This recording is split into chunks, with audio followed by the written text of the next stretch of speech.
निंदा भली किसी की नाही, मनमुख मुग्ध करन, मुंह काले तिन निंद का नरके कोहर पवन। पर निंदा 100 गौ घात समाना, कि पराई निंदा करते हो 100 गौ का घात करने के बराबर है, यह रामायण में लिखा हुआ है। कई बच्चे अपने मां बाप की निंदा करते हैं, बुरा ना मानना। अगर आप अपने मां बाप की निंदा करते हो तो आप कैसे अच्छे हो सकते हो? आपके अंदर भी तो उन्हीं का खून है। ठीक है, आपके बाप आपकी माता अगर कोई गलत रास्ते पे चले हैं तो उनको समझाओ, उनके गीत निंदा के गाते ना फिरो, वरना लोग आपको भी बुरी निगाह से देखने लग जाएंगे। तो इसलिए धर्मों में लिखा है कि भाई निंदा कभी किसी की करो ना, और कभी किसी को कुछ गलत कह के मालिक के दर से दूर करो ना, वरना आपका हाल ऐसा होगा धोबी का कुत्ता घर का ना घाट का। अच्छा हो आप किसी को जोड़ो, चाहे उसके लिए कुछ कभी झूठ भी बोलना पड़ गया, राम से किसी को जोड़ दिया तो यकीन मानो उसकी खुशियां हाथों हाथ आपके नहीं आपके परिवार की झोलियों में भी जरूर जाएंगी। तो इसलिए कभी निंदा ना किया करो। एक बार कोई मुर्गी बेचने वाला आया, एक जैसी मुर्गियां, एक जैसा वजन, एक के 5 रुपए और एक के 25 रुपए। किसी ने पूछ लिया, यार वजन भी एक जैसा है, अंडे देते हैं? कहते हाँ रोज देती हैं। कहते फिर एक का रेट 5 क्यों और एक का 25 क्यों? कहने लगे जिसका रेट 5 रुपए है ना, ये अंडा बाद में देती है, शोर पहले मचाती है। इतना शोर मचाती है अंडा देने से पहले कि आजू बाजू की बिल्लियां कुत्ते सारे तैयार हो जाते हैं, और जैसे ही अंडा देती है वो खा जाते हैं। तो कहते 25 रुपए वाले इसमें क्या है? कहते ये मुर्गी, इसका तो पता ही नहीं चलता कि ये अंडा देगी, और जब दे देती है तब भी नहीं पता चलता, तो कोई इसका उठा ही नहीं पाता, हमें ही मिलते हैं वो अंडे, इसलिए इसका रेट 25 उसका 5। तो आप कौन सी वाली मुर्गी हैं? सोच के देखिए। राम का नाम जपिए, अच्छे कर्म कीजिए, भक्ति इबादत कीजिए। अगर दृढ़ यकीन रख के अंदर हजम करते हैं तो ये गारंटेड है भगवान के दर्शन हो सकते हैं नूरी स्वरूप में। और एक आध झलक मिली और उस मुर्गी की तरह का का करते घूम रहे हो, लोगों को प्रभावित करने के लिए झूठ बोलते रहते हो, तो फिर वो मुर्गी वाली बात है, और ही कोई ले जाएगा फल, आप खाली रह जाओगे। तो यही है हकीकत रूहानियत की, कि दृढ़ यकीन रखिए और उसकी दया में रहमत की खुशियों को अपने अंदर समेट के रखिए, तो जरूर मालिक की दया में रहमत होगी, जरूर उसकी खुशियों के काबिल आप बन जाएंगे। दृढ़ यकीन होना और उसकी दया में रहमत को पचाना, यह सबसे बड़ी बात होती है, और इसी से खुशियां दिन दुगनी रात चौगुनी बढ़ती चली जाती हैं। और नशा तो कभी ना करो। नशा जितना बर्बाद करता है, जो बचपन में जवानी में नशा करते हैं वो बर्बाद हो जाते हैं। नशा करना है तो राम के नाम का करो। अरे नशा करना है नौजवानों, एक्सरसाइज का करो। नशा करना है स्टडी का करो, गेम का करो। यह भी एक नशा हो सकता है। उसके लिए जुनून पैदा कर लो। हम आपको गारंटी देते हैं मंजिल अपने आप आपके पास दौड़ के चली आएगी। पर हम ट्वीट भी करते रहते हैं कि नशा नहीं लेना चाहिए। कई क्या करते हैं, स्टीरॉइड के इंजेक्शन लगवाते हैं। हम किसी का नाम नहीं लेंगे, हमें जिम करने में कभी कभार ही टाइम मिलता है तो हम एक्सरसाइज करने चले गए। 4-5 दिन लगातार जिम किया। एक बच्चा था जो कुछ भी कह लीजिए, वो इंडिया का नंबर रखता था, अच्छे मसल, बड़े बड़े, बॉडी बहुत पावरफुल। तो वो कहता पिताजी मैं आपको जिम करते देखूंगा या करवाऊंगा कुछ, शायद ऐसी बात। तो हमने कहा बढ़िया बेटा, हम जिम करने गए, एक होता है नौजवान बच्चे जानते काफ प्रेस, काफ प्रेस लगाने लगे तो उनके पास शायद 1.5 क्विंटल के बट्टे हैं, तो हमने इधर उधर से प्लेटे प्लूटे उठा के 2 क्विंटल 80 किलो की काफ प्रेस मारी।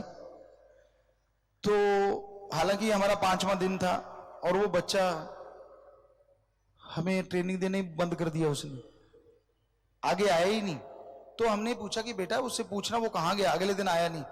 कहते यार मैं गुरुजी को क्या बताऊं, मेरे इतने बड़े बड़े मसल हैं, मैं 1.5 क्विंटल की मारता हूं, गुरुजी ने मेरे सामने 2 क्विंटल 80 किलो की मार दी, मैं क्या सिखाऊं उनको, वो तो मुझे सिखा। तो उसने माना कि मैंने स्टीरॉयड लिया है और हमने माना कि हमने राम का नाम और घी खाया है, बस 2 ही चीजें। तो जरूरी नहीं कि आपकी बॉडी दिखने में वो लगे कि बहुत पावरफुल है, लेकिन इतनी पावरफुल हो सकती है ईश्वर की भक्ति प्लस अच्छी खुराक। नशा ना करो, ये आप अभी अभी कर रहे हो जब तक जवानी, और जवानी भी नशा करने वालों की 30 साल में बुढ़ापे में बदल जाती। 30-35 के जाते जाते तो रात को सोते नहीं जब तक टेबलेट इंजेक्शन ना ले लें।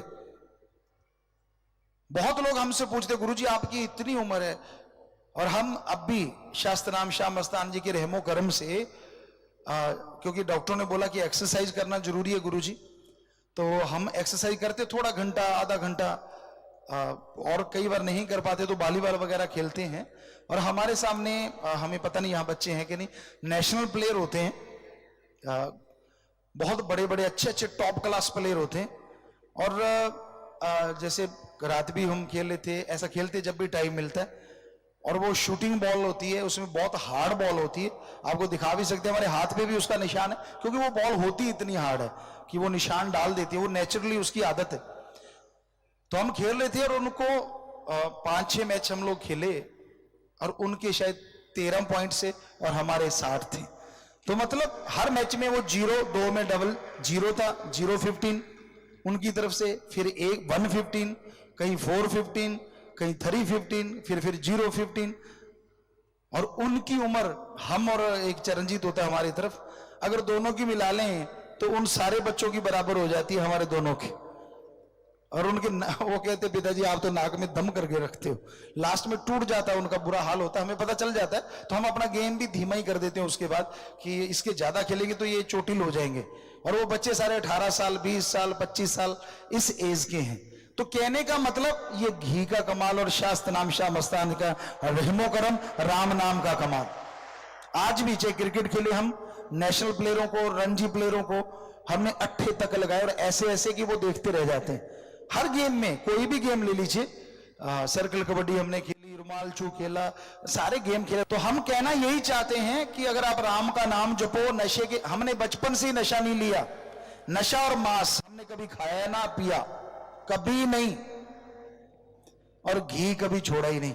और आपको पता ही है साथ संगत को, परमपिता शास्त्र नाम शाह मस्तान का रहमो करम ऐसा था, 5 साल तक माता का फीड लिया, दूध लिया, और उसके बाद 5 से लेके 23 साल तक जब तक हम घर में रहे, कम से कम आधा किलो और ज्यादा से 1.5 किलो घी रोज खाते थे। आज वाले 300 ग्राम खा ले, 500 ग्राम निकल जाएगा, कोई पचा पाएगा। कच्चा घी सीधा पीना, हमारे टाइम में होता था, हम पिया करते थे, सीधा डाल के रखते थे और सीधा पी जाते थे, या रोटी में नमक मिर्च डाल के वो एक फुल्का और उसमें सारा खा जाना। तो हम कोई बढ़ाई नहीं कर रहे, हम कह रहे हैं कि राम का नाम साथ हो और आप घी खाओ, सो ना घी खा के। बच्चे ढूंढते रहते हैं ना कि पावर टॉनिक चाहिए, पावर टॉनिक चाहिए।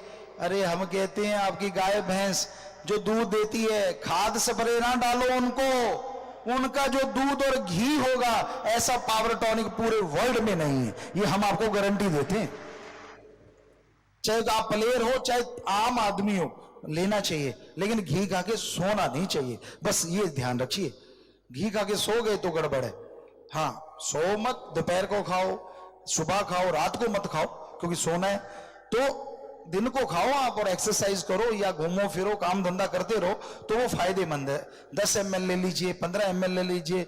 आम आदमी, प्लेयर तो जितना मर्जी, अगर वो प्रैक्टिस कर रहा है, अगर वो गेम खेल रहा है तो जितना मर्जी, और उसके साथ कहीं गुड़ खा ले शाम को, तो सारी थकावट ही उतर जाती है। गर्म दूध और गुड़, इस जैसी कोई टॉनिक ही नहीं है।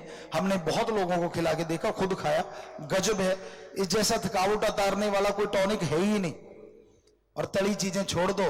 ये अगर कोई गेम्स में आगे बढ़ना चाहता है, जितना भी तला सामान है, ये जो कोल्ड ड्रिंक्स हैं, ये बॉडी को जलाने का काम करते हैं, बनाते नहीं। ये सच्चाई है। हाँ, अगर कोल्ड ही पीना है तो दूध पी लो, ठंडा करके पी लो।